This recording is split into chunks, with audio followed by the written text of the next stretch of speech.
El gobierno, entre los despidos que hubo, desmanteló varios programas que intentaban atender la violencia machista, no la violencia machista, sino a las víctimas de la violencia machista. Y la pregunta es, ¿ajuste o revancha o las dos cosas, Celeste? Sí, una gran pregunta que se abre con las discusiones que está haciendo el gobierno no es si se puede ahorrar en la lucha contra la violencia machista, si se puede ahorrar, por ejemplo, en las políticas que intentan reducir la tasa de femicidios. El 28 de junio, que fue viernes, cuando terminaba la jornada laboral, el gobierno anunció que hacía efectivo el despido del 85% de la planta del ex Ministerio de Mujeres, Géneros y Diversidad. Le pregunté a Federico Kornblich, que es trabajador del ex ministerio, convertido en subsecretario y dependiente del Ministerio de Justicia y delegado de ATE, y me contaba esto. El Ministerio de Capital Humano notifica la desvinculación a más de 300 compañeras de nuestro organismo. Esto representa aproximadamente el 85% de lo que fuera la planta laboral del ex Ministerio de Mujeres, Género y Diversidad.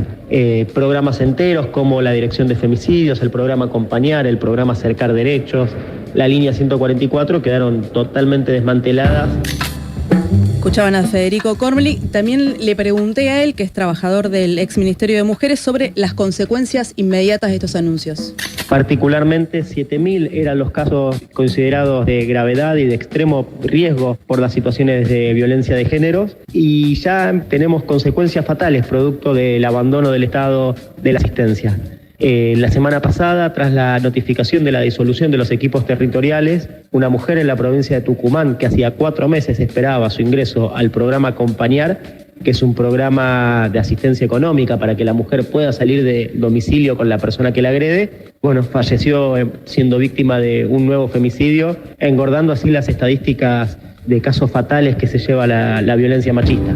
Escuchaban a Federico Kornblich, él es trabajador del ex Ministerio de Mujeres, Géneros y Diversidad y delegado de ATE. El caso que menciona Federico es una mujer de 43 años, se llamaba María del Pilar Jiménez, fue asesinada por su marido en Árboles Grandes, que es una localidad rural de Tucumán, tenía 3 hijos, como él cuenta, estaba en revisión su caso, hacía 4 meses, esperaba que respondieran su pedido del plan Acompañar. El argumento central que utilizó el vocero Adorni en los comunicados oficiales es que no hay plata. ¿Cuánto se ahorra concretamente desmantelando la 144, echando a las trabajadoras, suspendiendo el plan Acompañar? Se ahorra concretamente el 0,04 del gasto del Ministerio de Justicia, que es donde fue a parar la Subsecretaría de Protección Familiar, que dicho así, igual, el número es súper chiquitito, es difícil, tener magnitud, y la verdad que también hablar de plata sobre estos temas parece la peor opción, pero también son los únicos términos que parece que entiende el gobierno, así que intentaremos hacerlo. Primero, un salario promedio de una operadora de la línea 144 es de 700.000 pesos. Ahí se concentró la mayoría de los despidos. En el comunicado oficial dice: se están pagando sueldos con plata que el Estado no tiene. Pero mientras el Estado se ahorra estos sueldazos que dice que no puede pagar, sí puede gastar por mes, hasta el día de hoy, porque hoy engordó un poquito más, 132.500.000 pesos mensuales, que eso es lo que gasta Manuel Adorni en su subsecretaría de Vocería y Comunicación, que leí en una nota que tiene más directores que la Agencia Nacional de la Lucha contra el Narcotráfico, ¿no? La subsecretaría de Vocería, que tiene... Eso es lo que le virló al secretario de Medios. Claro, digamos, ¿no? Se quedó con la vocería y se agarró lo que sería comunicación. Tiene 14 directores nacionales, un sueldo de un director nacional está cerca de los 3 millones de pesos. Se recorta porque hay menos femicidios, que por ejemplo podría ser un motivo. Decís, agarro esta plata, la destino a otra. La verdad es que no, en los primeros 6 meses de 2024 hubo 151 femicidios. Estas son cifras de la Casa del Encuentro. Lamentablemente no hay cifras oficiales. El único registro que quedó en pie es el de la Corte, que es anual. En todo 2023, piensen, 6 meses 151. En todo 2023 hubo 272, cual todo indica que va creciendo. Esas 151 mujeres dejaron 151 hijos y hijas sin mamá y 92 de esos chicos son menores de 18 años, por lo tanto, potenciales beneficiarios de la reparación económica conocida como Reña o Ley Brisa.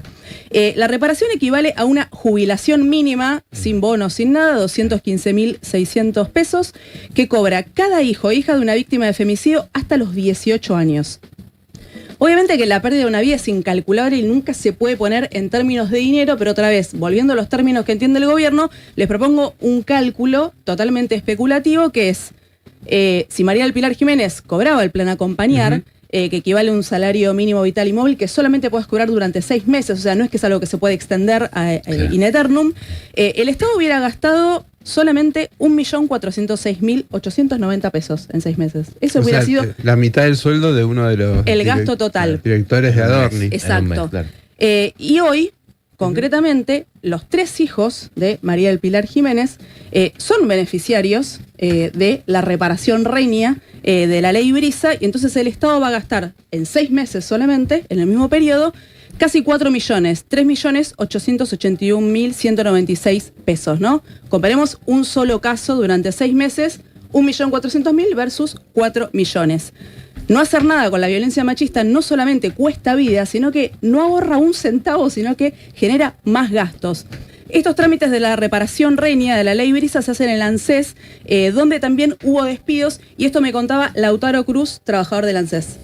Mi nombre es Lautaro Lucas Cruz. Yo pertenecía a la Dirección de Infancias, Adolescencias, Juventudes, Género y Diversidad.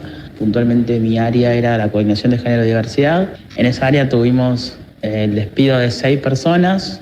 Uno de ellos es una persona trans que ingresó a través del cupo laboral trans. Nos encargamos de todo lo que era el análisis y la implementación de las políticas públicas del sistema previsional con perspectiva de género y diversidad, 1000 días, Reña, Ley Micaela, cupo laboral trans, la nueva ley de VIH y hepatitis virales.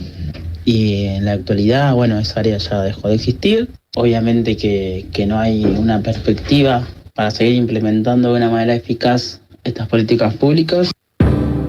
Que escuchaban es Lautaro Cruz, que le agradezco a él y a Juan que respondieron todas mis preguntas técnicas. ¿Qué pasa ahora? El ministro de Justicia, Mariano Ocuña Olivarona, dijo textual: todos los argentinos que atraviesen una situación de violencia y riesgo van a ser atendidos, ¿no? Y ellos subrayan esto de sin distinción de género, porque la violencia no tiene género, pero si llamás a la 144 de lunes a viernes en el turno central, que es de 1 a 7 de la tarde, solamente va a haber 7 operadoras porque despidieron a las 16 restantes. Para todo el país. Si es una línea nacional, por supuesto. Okay. ¿A dónde vas a llamar? ¿A dónde vas a poder ir? Puedes ir personalmente a la Oficina de Violencia Doméstica, conocida como la OBD, que está lógicamente desbordada, tiene atención personalizada, pero bueno, imagínense. Y si entras a su página de internet te va a decir una que llames a la 144 y el otro número que te va a dar es la 137, que es otra línea de asistencia, que además tiene la particularidad, sobre todo en la ciudad de Buenos Aires, que tiene equipos móviles que intervienen directamente en situaciones que de hecho hace unos días nada más echaron a su creadora, Eva Giberti, que ella creó el programa Víctimas contra las Violencias. Es una señora que tiene 90 y pico de años, era la fundadora, la echaron, la despidieron. Hablé con Laura Bogon, que es profesional de la línea 137 y también es delegada de sus trabajadoras. En esta nueva tanda de despidos del mes de junio, la línea 137 no se vio afectada. Desde diciembre tenemos 20 profesionales que han sido desvinculados, no se sumaron en esta oportunidad. No obstante lo cual, la situación es muy compleja para quienes continuamos en funciones, dado que, bueno, en primera instancia los contratos siguen renovándose a 3 meses, con lo cual tenemos una situación, como decía, de mayor desgaste, de mayor precarización también para quienes estamos, precarización que viene desde muchos años atrás, pero que se profundiza cada vez más y mayor aún en este contexto. Ella era Laura Bogón, profesional de la 137, unas pocas líneas que queda en pie, que ahora va a estar saturada también. Hay algo tan grave como el de financiamiento, que es o bien negar la violencia machista o devolverla al ámbito familiar, al ámbito privado y sacarla de lo social y lo público, que es ir en dirección completamente contraria a los debates, a la lucha del movimiento feminista, sobre todo la movilización masiva de las mujeres en Argentina desde 2015. Y eliminar estas políticas públicas no tienen que ver con el ahorro, sino que es revancha, es reacciones políticas, es antifeminismo, pero las afectadas no son las feministas, no pierde el feminismo con estas políticas, sino que las que pierden son la mayoría de las mujeres, sobre todo las mujeres pobres, que son las principales beneficiarias de estas políticas, que como dijimos muchas veces en este programa, no son soluciones mágicas, en general son soluciones parciales, pero lo que hacen es intentar paliar alguna de estas consecuencias. Bueno, en el caso del Posadas, como veíamos, la guerra, algo de la guerra con Kicillof, como decía Pablo, tiene que ver, pero no pierde Kicillof, su gobierno, pierden los trabajadores del Hospital Posadas y pierden los pacientes del Hospital Posadas. Sobre todo.